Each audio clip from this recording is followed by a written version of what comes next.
సాఫ్ సీదా ముచ్చట.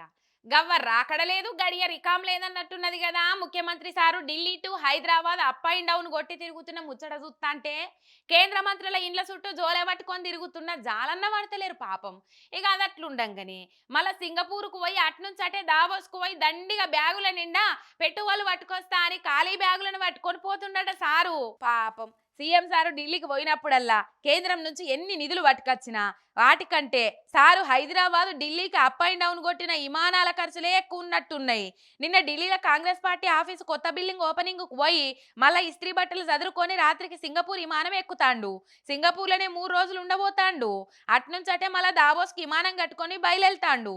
ఆడో 3 రోజులు తిరిగి వస్తాడట. దావోస్ అంటే తెలుసు కదా, నిరుడు కూడా పోయిండు సారు. తెలంగాణకు 40,000 కోట్లు పెట్టుబడులు వచ్చినాయని చెప్పిండు. అంటే అవన్నీ ఏడున్నాయని అడగకుండ్రి. సేమ్ ఈసారి ఆ నెంబర్లను పెంచి 1,00,000 కోట్లకు తక్కువ కాకుండా పెట్టుబడులు తెస్తేందుకు, ఎంఓఈలు చేసుకునేందుకు, ఇక బస్తాలకు బస్తాల కాగితాలు పెట్టుబడులు తెచ్చేందుకు ఖాళీ బ్యాగులను విమానంలో కొంటపోయిండట. సింగపూర్లో 3 రోజులు తిరిగినాక ఆడికెంచి దావోస్కు పోయి దండిగా పెట్టుబడులు పట్టుకొస్తాడట. మనం దావోస్కు పోయినప్పటి సంది ఈడ దండిగా పబ్లిసిటీ చేయాలి అని పిఆర్ టీములకు ఆల్రెడీ స్ట్రిక్ట్గా చెప్పిండట సారు. వాళ్ళంతా గ్రాఫిక్స్ తయారు చేసుకొని తయారున్నారట.